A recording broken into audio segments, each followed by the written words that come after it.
Et si compte, mes résultats sont parfois transformés. Voilà.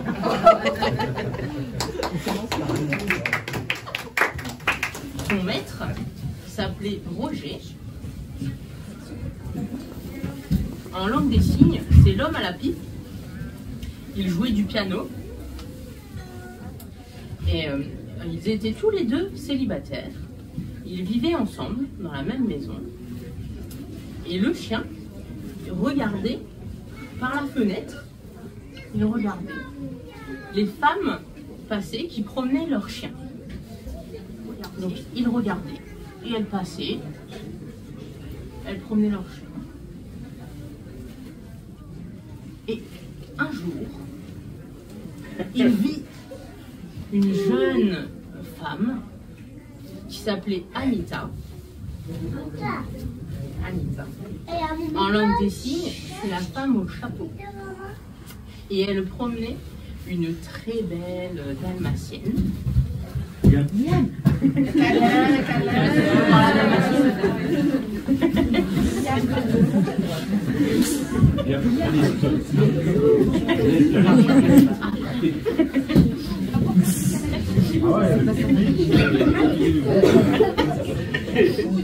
C'est pas facile d'être star. Anita promenait Perdita, c'est le nom de la femelle dalmatienne. Et Pongo, le chien, voulait absolument aller les voir et les rencontrer. Alors, il a attrapé sa laisse et il a aboyé auprès de son maître pour qu'il aille le promener. Et donc Roger, il a accroché sa laisse et ils sont allés se promener au parc. Et puis, à un moment, ils ont croisé Anita et Perdita. Et Pongo voulut les rapprocher. Et donc il a couru et il a emmêlé sa laisse autour des deux. Et ils sont tombés à la renverse dans un lac. Et ils étaient tout mouillés. Et ils se sont relevés. Et puis ils se sont regardés et ils sont tombés amoureux. Plus tard, Roger et Anita se sont mariés. Et Pongo et Perdita ont eu des bébés. Perdita a accouché de 15 chiots, des bébés chiots très mignons. Et tout le monde vivait heureux dans la maison. Mais plus tard, Anita, qui était styliste, elle dessinait des vêtements, a rencontré une méchante femme, Cruella, qui voulait un nouveau manteau en fourrure.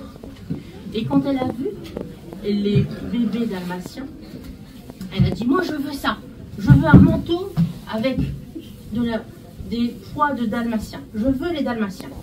Elle a demandé à Roger et Anita si elle pouvait les acheter et ils ont dit non, non, non, non, tu ne prendras pas nos bébés chiens. Alors Cruella est partie dans sa voiture, elle était en colère et elle a quitté la maison. Mais plus tard, elle a embauché 2 bandits, des voleurs. Ils ont attendu le soir qu'il fasse noir et ils sont allés à la maison des Dalmatiens. Ils sont rentrés sans faire de bruit et ils ont attrapé tous les Dalmatiens. Ils les ont mis dans un sac et ils ont fermé, ils l'ont mis dans le coffre de leur voiture et ils sont partis et ils les ont fait prisonniers au château de Cruella. Quand Perdita et Pongo, le papa et la maman des Dalmatiens, ont vu que tous leurs enfants avaient disparu, ils se sont mis à les chercher partout. Ils ont aboyé et aboyé encore. Et les autres races de chiens ont aboyé à leur tour. Et à chaque fois, le chien d'à côté aboyait. Et tous ensemble, ils cherchaient après les chiots. Ils ont fini par trouver le château de Cruella. Ils y sont allés tous ensemble, mais il n'y avait pas 15 bébés chiots, il y en avait 101. C'est beaucoup trop. Mais ils ne pouvaient pas les laisser là. Alors ils les ont tous libérés, et ils se sont tous enfuis ensemble. Et Cruella et les 2 bandits les suivaient. Ils étaient en colère qu'ils se soient enfuis. il les suivait en voiture. Et les chiens se sont cachés dans de la suie. C'était noir pour qu'on ne voit plus qu'ils avaient des taches. Pour qu'on pense juste que c'était des chiens noirs, que Cruella ne voit pas que c'était des dalmatiens. Mais il s'est mis à neiger et la poussière a disparu et Cruella a vu que c'était les dalmatiens. Qu'à nouveau, ils se poursuivaient et les chiens se sont enfuis et la police suivait Cruella. Ils ont eu un accident et Cruella a été arrêtée par la police. Tous les chiens, les 101, sont rentrés à la maison avec Anita et Roger, qui étaient très inquiets, qui étaient heureux de les retrouver. Mais la maison était trop petite, ils étaient beaucoup trop. Ils ont donc déménagé dans une maison beaucoup plus grande, avec un jardin et beaucoup plus de place. Et ils vécurent tous ensemble, très heureux.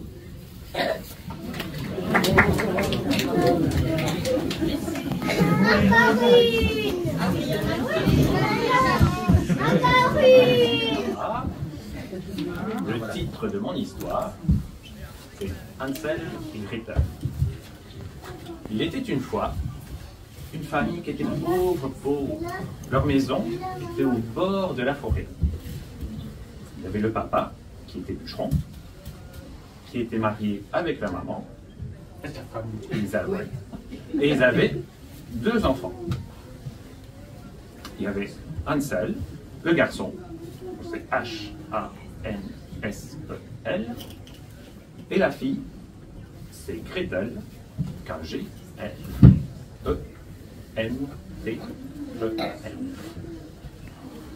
Et donc cette famille, qui était très pauvre, elle avait faim. Et le papa, il a une idée, d'aller abandonner les enfants dans la forêt. Et il a dit à la maman, mais qu'il a entendu Gretel. Et Gretel était triste, elle pleurait. Elle l'a dit à Hansel. Et Hansel fait, ça va aller, j'ai une idée. On va prendre des cailloux, on prend des cailloux, et on les met dans les poches. Le lendemain, les parents et les enfants, ils vont dans la forêt, le long du sentier, ils marchent, jusque dans la forêt. Et Hansel, il prend un caillou et il jette. Ils avancent, un caillou et il jette. Ils avancent, un autre caillou et il jette. Comme ça, jusqu'au milieu de la forêt. Et là, les enfants, ils sont fatigués. Et ils s'endorment, ils ferment les yeux. Les parents, ils voient que les enfants dorment, et hop, ils retournent jusqu'à la maison, dans le sentier, dans la forêt, retour à la maison. Quand les enfants se réveillent, il n'y a plus les parents, ils sont plus là. On est perdu. Mais Hansel, non, ça va. Regarde les cailloux dans le sentier. On va aller dans le sentier avec les cailloux et on va retourner à la maison. Et donc ils marchent dans le sentier jusqu'à la maison. Ils ont retrouvé la maison. Mais les parents ne sont pas trop contents. Les enfants, ils ont faim. Donc on leur donne du pain. Et Hansel, il a l'idée de garder le pain et de le mettre dans ses poches. Le lendemain, les parents et les enfants retournent dans la forêt. Et ils marchent le long du sentier. Et et Hansel, il prend le pain et il le jette. Ils avancent, un peu de pain, et ils jettent tout le long du sentier, jusque dans la forêt. Et là, quand ils arrivent, ils sont encore fatigués, les enfants. Ils ferment les yeux et ils dorment. À ce moment-là, les parents, ils retournent jusqu'à la maison par le sentier. Et quand ils se réveillent, les enfants, il n'y a plus de parents, ils sont plus là. Mais l'idée d'Hansel, c'est de regarder le pain dans le sentier. Mais il n'y a plus de pain, Ce sont les oiseaux, ils ont tout picoré.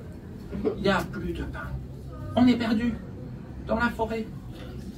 Mais là, il y a un bel oiseau blanc qui arrive et qui leur dit, à Hansel et à Gretel, suivez-moi, venez avec moi. Et l'oiseau blanc avance. Les enfants ils avancent jusqu'à une maison, avec des biscuits, avec des bonbons, avec des gâteaux, tout autour, sur les murs, sur le toit, partout. Les fenêtres en sucre. Et les enfants, ils ont faim. Donc ils vont jusqu'à la maison, ils mangent. Et ils mangent la maison. Tout plein dans la maison, ils mangent. Les gâteaux, les biscuits, ils mangent tout. Les bonbons. Mais la porte s'ouvre. Là, il y a une sorcière qui sort et qui dit: c'est qui mange ma maison? C'est qui? C'est les enfants. Venez, venez les enfants, rentrez dans la maison, venez à table. Et les enfants rentrent dans la maison, se mettent à table et ils mangent, ils mangent. Mais ils sont fatigués, ils s'endorment.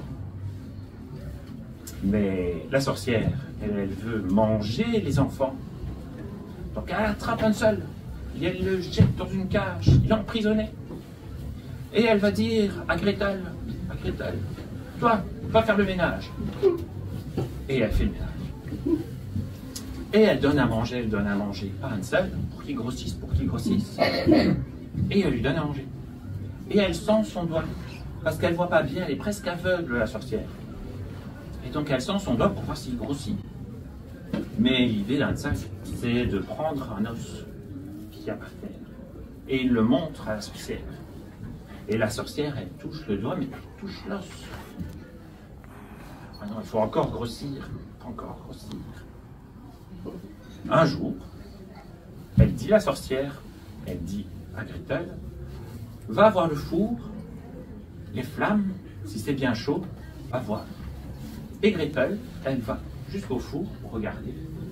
Et elle dit à la sorcière, toi, va voir le four. Et la sorcière avance jusqu'au four. Elle ouvre le four. Et Gretel, elle pousse la sorcière dans le four, dans les flammes. La sorcière tombe dans le four, dans les flammes. Gretel, elle referme les portes. Et la sorcière est enfermée, elle est dedans, il y a du feu. Et la sorcière, elle meurt. Il n'y a plus de sorcière. Donc après, Gretel, elle va jusqu'à son frère, Hansel. Elle ouvre la porte. Et Hansel, il est libre. Donc les deux enfants, ils vont un peu partout dans la maison. Ils regardent dans toute la maison. Et il y a un trésor. Et il y a de l'or. Il y a des bijoux. Ils sont riches. Donc ils prennent tout ce qu'il y a dedans et ils mettent dans leur poche. Il y a l'or qu'ils mettent dans leur poche, les bijoux qu'ils mettent dans leur poche. Ils sortent de la maison et ils vont dans la forêt. Et ils retrouvent le chemin dans la forêt pour aller jusqu'à leur maison. Et ils arrivent avec les parents qui sont riches. Et donc c'est la fête. Oui, c'est Aladdin. Il était une fois. Oh non, c'est une histoire d'amoureux. Il était une fois. Mais Léna, pourquoi moi j'ai pas avoir des amoureux? Ça c'est Noël. Déjà eu Il était une fois un jeune garçon. Il vivait avec sa maman. Ils étaient très pauvres. Ils vivaient dans la rue. Un jour, il rencontra un homme riche, un méchant sorcier. Il lui demande, tu veux gagner des sous? Une pièce or. Aladdin, il dit oui, je veux. Il alla dans le désert, dans une grotte. Mais avant, le méchant sorcier donna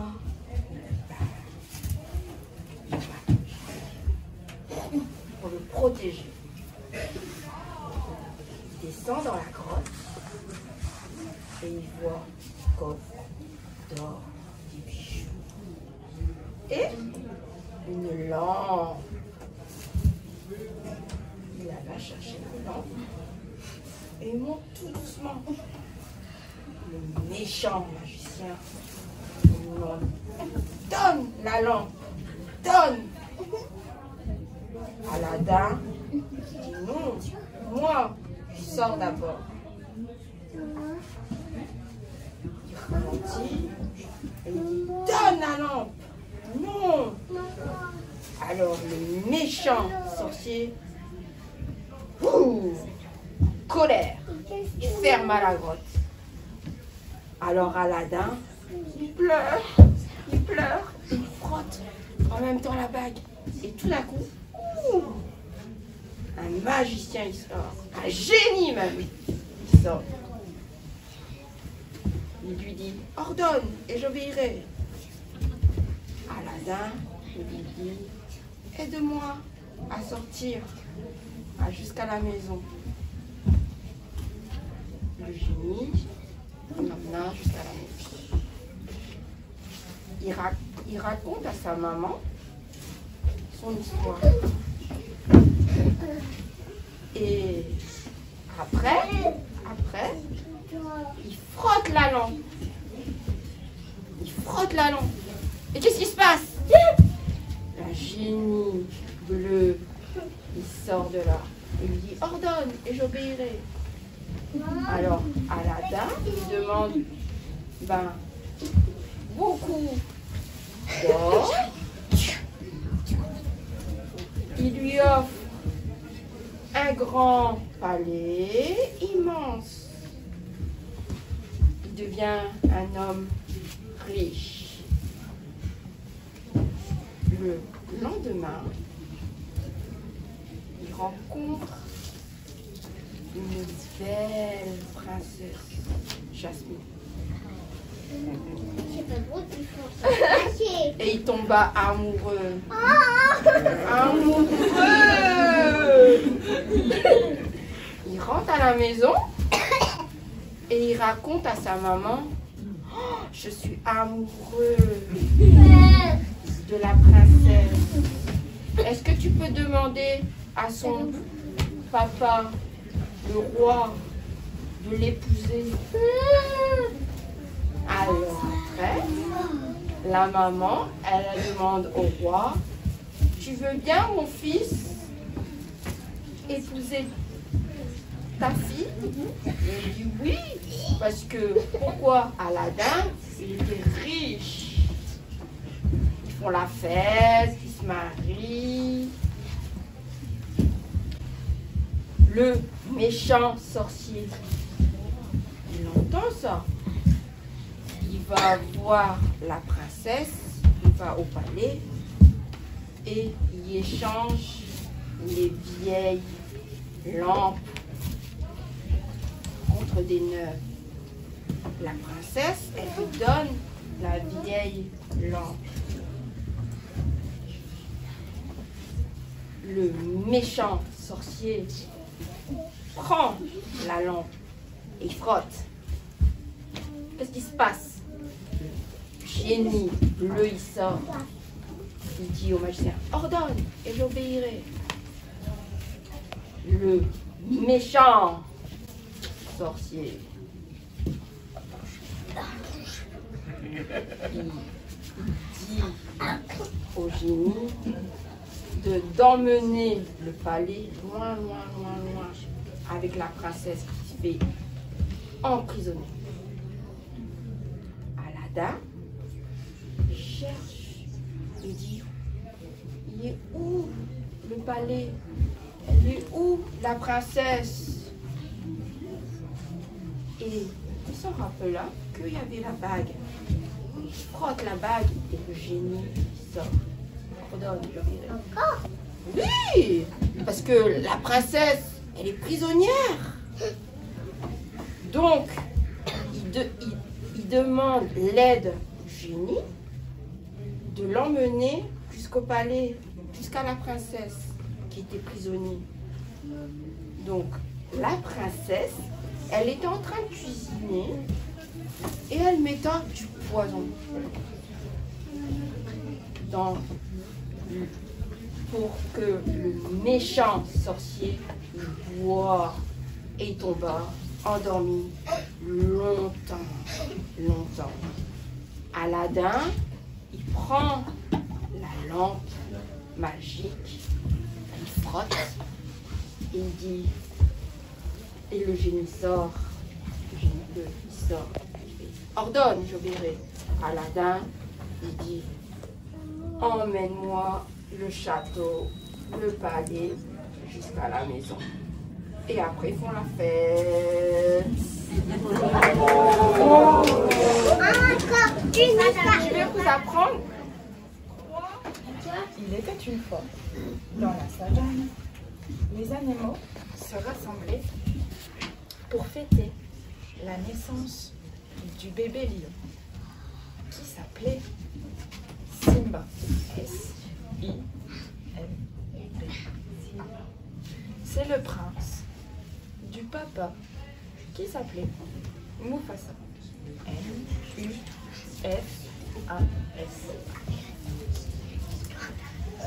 Mufasa, il avait un frère qui s'appelait Scar. Il était méchant. Il était méchant. Il a eu une idée avec ses amis, les hyènes. Je vais aller tuer le roi des lions. Et je vais accuser le bébé lion qui s'appelle Simba.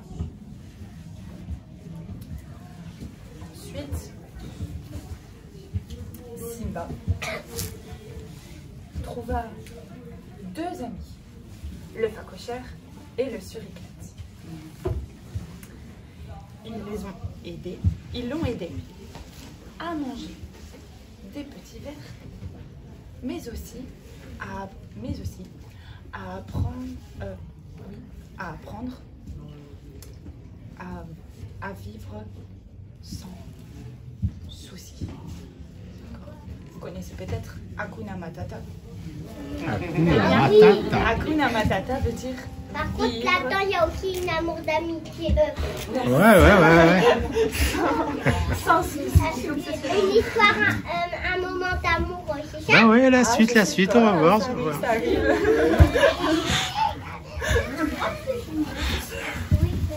Alors, il mangeait des petits vers et il grandissait.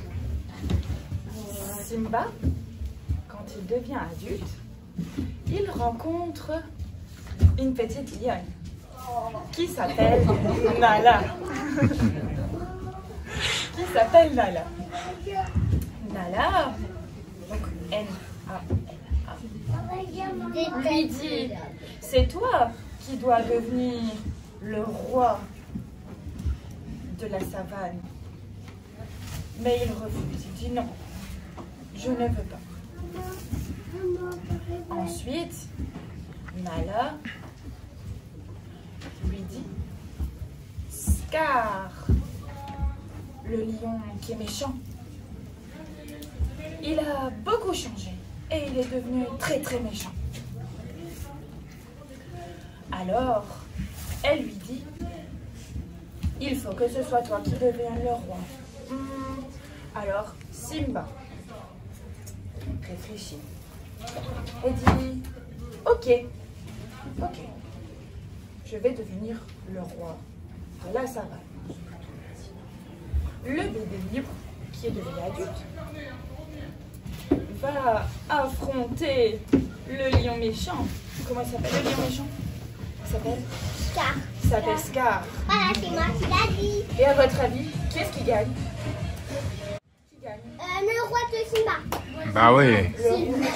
Le roi Simba, alors on verra. Simba gagne et Scar perd.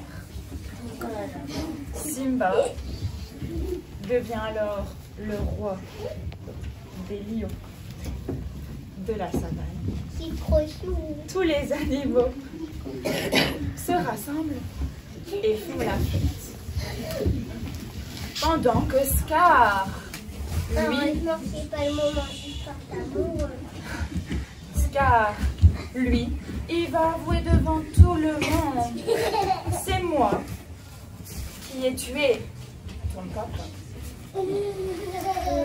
Tous les animaux font la fête, sont contents et sont fiers du roi Simba. Et on l'a dit en même temps. Bravo.